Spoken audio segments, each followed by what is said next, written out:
Isabelle Taron, je suis médecin du travail au Centre de consultation de pathologie professionnelle de Nancy, futur LCR-PPE Grand Est. Donc moi, dans ma pratique de tous les jours, dans le service, on fait historiquement beaucoup de pathologies professionnelles respiratoires. On est deux. Un peu plus fort. Donc en fait, dans notre service, on fait beaucoup de pathologies respiratoires par l'historique de la formation. On est deux. Donc le docteur Penven, qui elle est qualifiée en allergologie, en plus de sa qualification en pathologie professionnelle d'ailleurs, dont une partie des diapos est sur ça, qui elle fait habituellement plus les asthmes. Moi, mon cœur de boulot, c'est plutôt les cancers, les BPCO, les PID, et dans les PID, plutôt les PHS, puisque j'ai eu la chance d'être formée à Besançon il y a quelques années. On m'a demandé de vous parler asthme et BPCO. Alors bon, il y a beaucoup de diapos, mais je vais essayer de faire passer quelques messages. J'ai mis des diapos aussi à la fin au cas où il y a des questions particulières.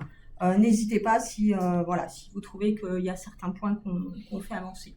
Alors, j'ai pas de conflit d'intérêt particulier, mais donc je fais partie du C2RMP de Lorraine et même si c'est pas en lien avec asthme et BPCO, je fais partie de la CCEA du FIVA. Donc les asthmes et les BPCO, ce qu'on m'avait demandé, c'est asthme et BPCO professionnels. J'ai revu un peu la question en mettant asthme et BPCO en relation avec le travail, parce que je pense que c'est important de parler de ce qui est professionnel et de ce qui est aggravé, parce que les problématiques finalement sont là. Donc à la fois l'origine professionnelle ou l'aggravation du trouble ventilatoire obstructif, et puis du possible impact qu'il peut y avoir sur le maintien en emploi de ces pathologies. Ça c'est une vieille diapo que vous connaissez du professeur Blanc, où on voit que finalement la part des asthmes ou des BPCO pour lequel il y a un rôle des étiologies professionnelles est non négligeable, de l'ordre de 15%. Si on s'intéresse aux asthmes en relation avec le travail, comme vous le savez, en fait, on a trois situations. La première, c'est celle des asthmes aggravés par le travail, j'y reviendrai tout à l'heure. La deuxième, c'est celle des asthmes qui sont directement provoqués par le travail, par deux mécanismes, principalement des mécanismes immunoallergiques, mais également des mécanismes liés aux irritants. On va y revenir. Les enjeux pour moi, ils sont doubles. C'est d'une part de diagnostiquer un asthme professionnel, parce que si on passe à côté, on va avoir l'asthme qui va continuer à évoluer, ça va pouvoir nuire au contrôle de l'asthme, c'est donc un point, de diagnostic de l'origine professionnelle en cancéro. L'objectif, c'est la réparation.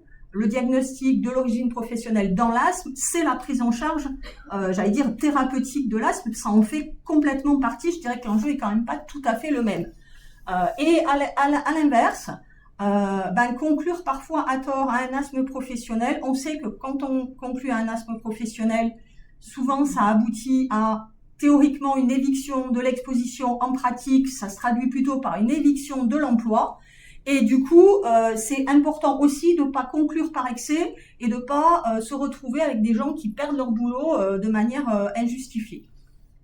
Alors, les asthmes immunoallergiques, comme vous le savez, en gros, il y a des centaines de substances qui sont identifiées. Traditionnellement, on parle donc de molécules de haut poids moléculaire, c'est en gros tout ce qui est protéique, qui est de mécanismes IgE médiés là bien clairs.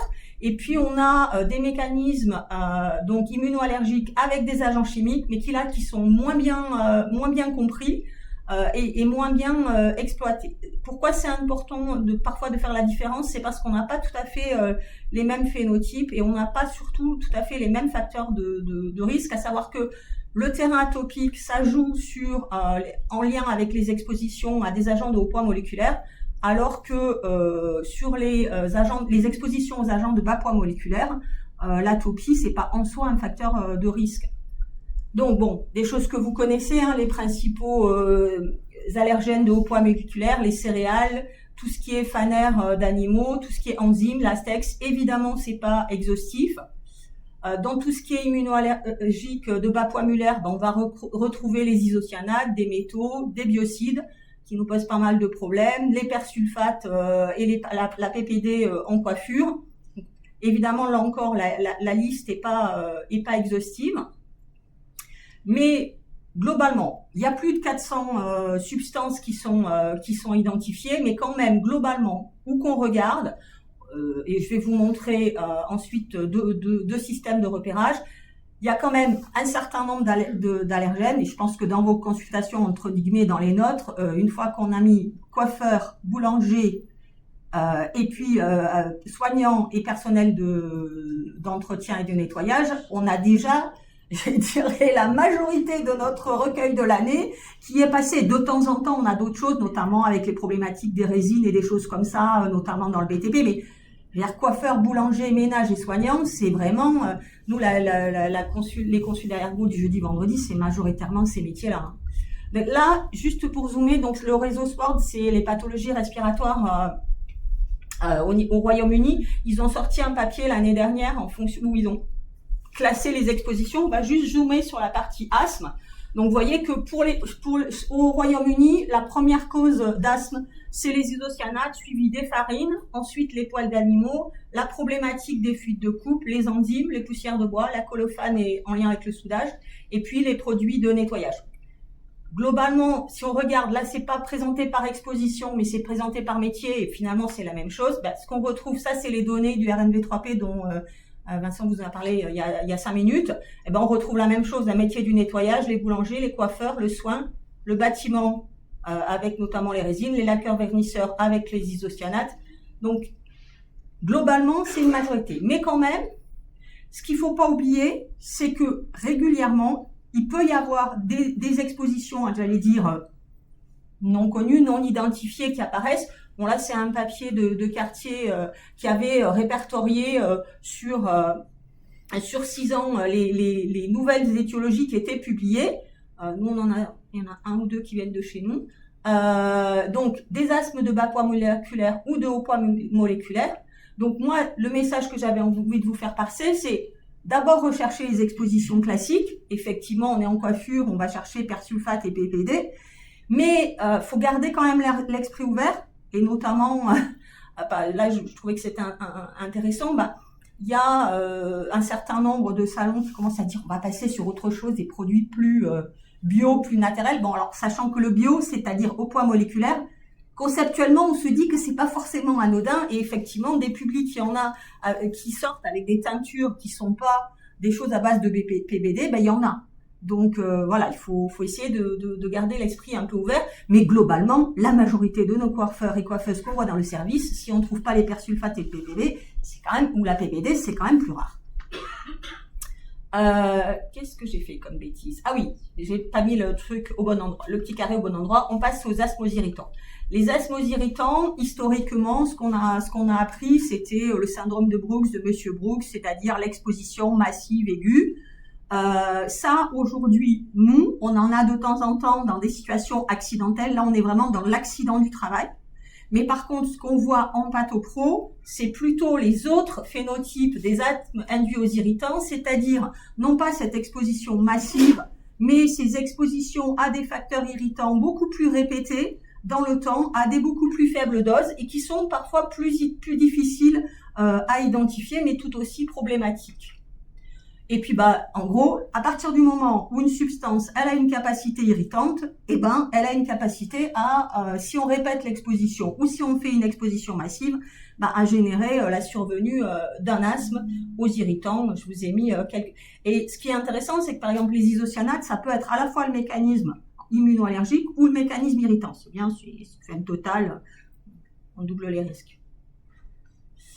Pareil, dans les fumées de soudage, vous pouvez avoir des mécanismes irritants et des mécanismes par sensibilisation, en fait. Les asthmes aggravés par le travail, c'est quand même aussi une proportion non négligeable.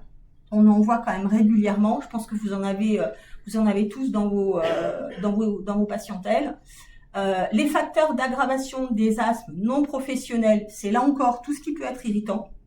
Mais on a aussi des facteurs professionnels. Je me souviens très longtemps d'un cas qu'on avait eu avec une collègue où on trouvait une rythmicité au travail et en fait en cherchant, c'était simplement parce que la personne, elle avait un asthme à l'effort qui n'était pas contrôlé. Elle faisait beaucoup d'efforts au boulot et puis elle en faisait beaucoup moins à la maison et du coup on avait cette rythmicité. On se disait mais on est passé à côté de quelque chose et puis finalement voilà.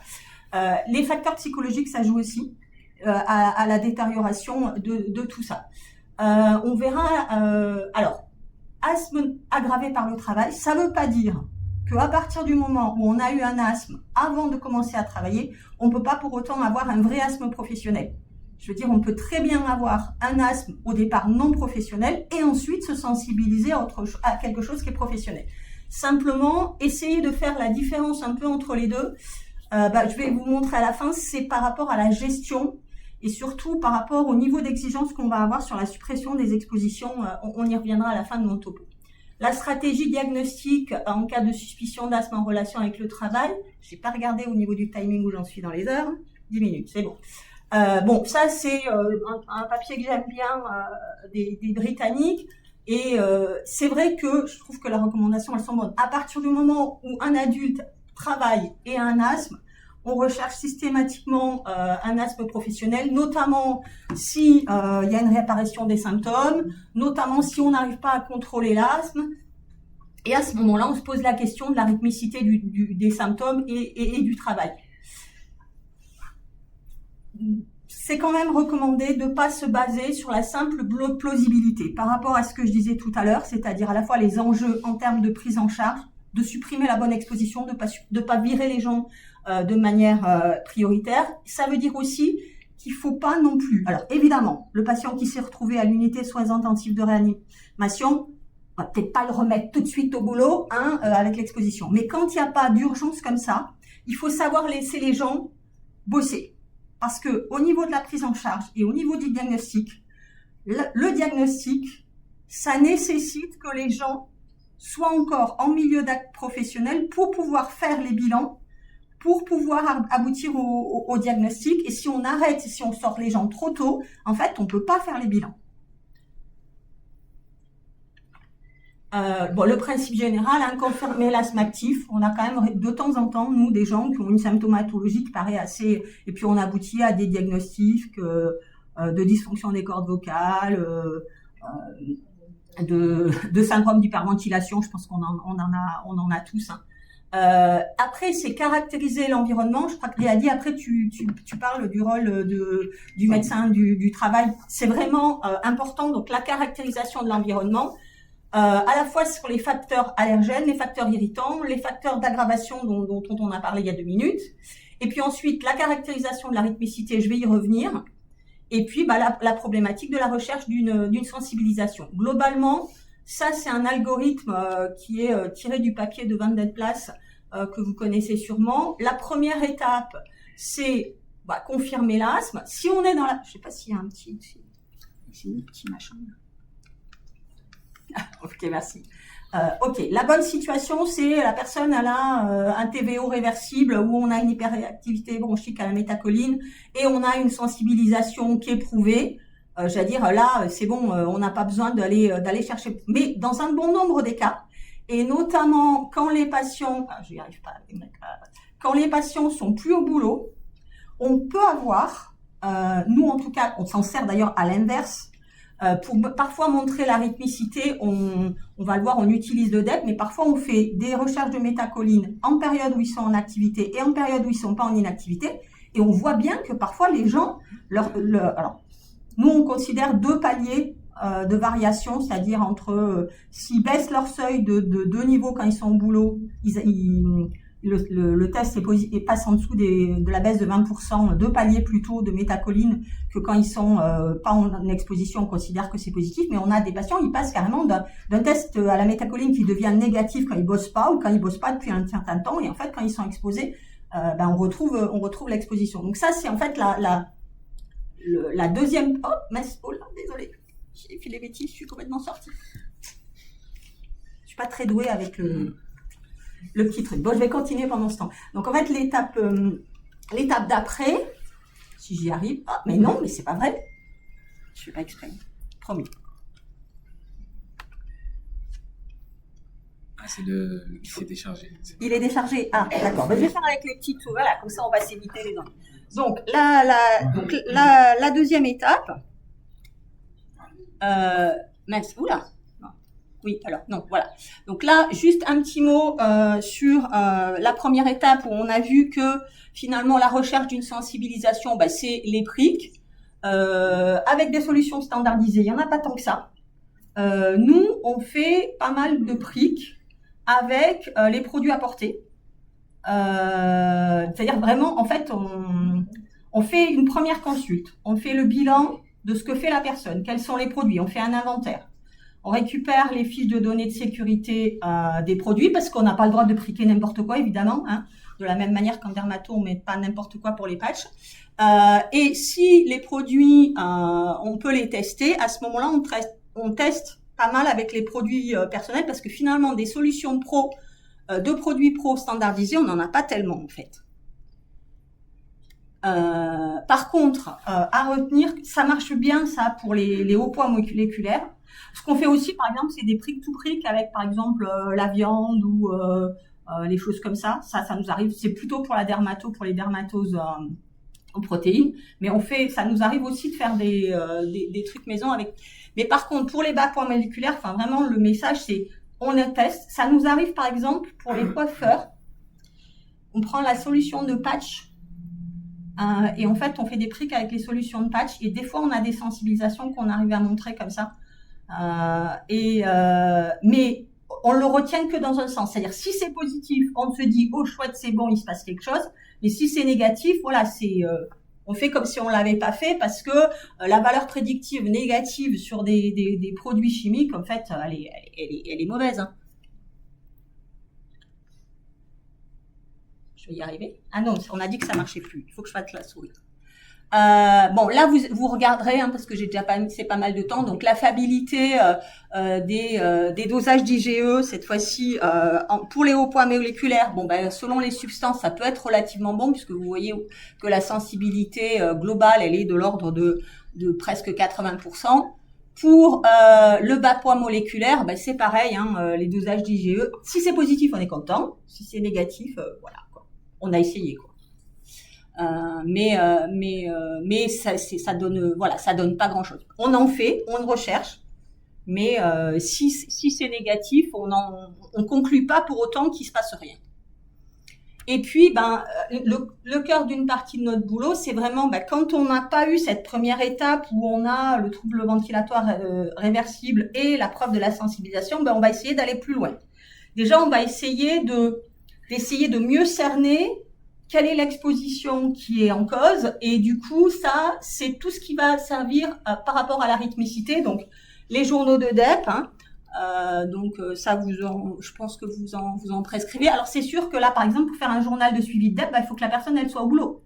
Si ça fait 4 mois qu'elle est plus au boulot, journal de DEP, on peut le faire par rapport au contrôle de l'asthme, mais ça va rien nous dire sur l'exposition professionnelle. Il faut que les gens soient coopérants, c'est sûr. Après, oui, effectivement, ils peuvent écrire n'importe quoi quand il y a des enjeux sur le truc. Mais bon, après, c'est aussi une question de la façon dont elle explique. Et par contre, il faut au moins 4 semaines. Il faut bien 4 mesures dans la journée, au moins. Et idéalement, il faut qu'il y ait une semaine, alors soit où ils sont en vacances, soit, si vraiment on n'a pas d'autre solution, où ils s'y arrêtent. Et nous, alors voilà, ça c'est notre... Oh là, on voit pas mes petites croix. Ah si, on voit mes chiffres. Ça c'est un exemple. Bon, ça c'est un exemple caricatural hein, d'un patient. Ça c'est les courbes qu'on a avec les scores Oasis. Donc quand il bosse, ça remonte. Quand il bosse pas, ça remonte. Quand il bosse, ça descend. Et on l'arrête. Il bosse pas pendant 2 jours là les week-ends, ça remonte un peu. Et là il bosse toute une semaine. Et puis globalement, la tendance, elle est assez catastrophique. On utilise pas mal le score développé par les collègues de Birmingham, le score Oasis. C'est-à-dire que plutôt que faire simplement l'interprétation graphique, là, où on regarde les jours où ils travaillent, on voit que globalement, c'est plus bas que les jours où ils travaillent pas. Là, on est à 280 en fin de poste au lieu de 350. On s'aide du fameux logiciel Oasis, où on rentre les courbes, et ce qui permet d'obtenir ça, sachant qu'un score, l'avantage du logiciel Oasis, je sais pas si vous l'utilisez, c'est ça vous donne en fait, en fonction du score, ça vous dit voilà, quelle est la sensibilité à ce niveau-là, quelle est la probabilité que vous concluiez à tort à un asthme professionnel ou à l'inverse, que vous excluiez à tort. Donc ça vous donne à chaque fois sensibilité, spécificité. C'est intéressant. Bon, nous, de temps en temps, quand vraiment, si on revient à la courbe là, quand là, on n'a pas réussi à trouver, quand on n'est pas sûr, il y a plein d'allergènes, on ne sait absolument pas quoi tester, genre, notamment en coiffure, où finalement, quand ils bossent, en fait, on leur fait faire des tests réalistes. Alors, je précise, test spécifique, c'est ce qui se faisait à Strasbourg, où on a la cabine où on peut doser, comme on dose pour la méthacholine, exactement la quantité de substance qu'on donne. C'est ce qui se fait en Finlande. Moi, j'avais visité leur centre. Eux, ils sont capables de doser plein de choses. Nous, en France, ça, on n'a quasiment pas. Ce qu'on peut faire, par contre, dans un certain nombre de centres, c'est non pas des tests spécifiques où on dose l'équipement, mais c'est tests réalistes. En fait, le test réaliste, c'est... Là, on prend par exemple une coiffeuse à qui on fait préparer sa solution de coloration. Vous la mettez dans son salon de coiffure, elle va dans son petit recoin derrière, elle fait sa solution. Quand vous en milieu hospitalier, vous lui faites préparer sa solution, finalement, c'est pas plus de risque que, par contre, on surveille. Donc, on les fait rentrer la veille. On a une méthacholine avant. On fait manipuler en nombre de minutes. Elle touille pendant 30 secondes, pendant 1 minute, pendant 3 minutes. En fait, un peu comme l'équivalent de ce qu'on ferait pour un test à la méthacholine. Et puis, en fait, on regarde la même chose. Si on a une diminution du VEMS. Alors, là, en l'occurrence, ça a diminué. Par contre, on les garde.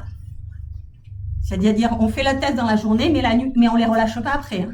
On les garde une nuit en pneumo dans le service avant de Monsieur Chabot, maintenant de Monsieur Chawat, parce que on a des fois des réactions retardées, notamment, dans le cas de cette dame, il y avait eu une réaction immédiate et puis après on a eu une réaction retardée, donc on les renvoie pas à la maison une fois qu'on leur a fait. Même si en pratique cette dame-là, elle a rien fait d'autre que ce qu'elle fait quand elle est à son boulot où elle a touillé et elle a touillé 10 minutes au lieu de parfois beaucoup plus au cours d'une journée.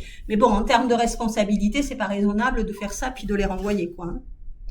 Alors, la conduite à tenir, sachant que je sais plus où j'en suis du temps. Bon, globalement, quand on a identifié une exposition avec une sensibilisation à un antigène du milieu professionnel, la logique, c'est quand même de supprimer cette exposition. Encore faut-il qu'on ait réussi à l'identifier.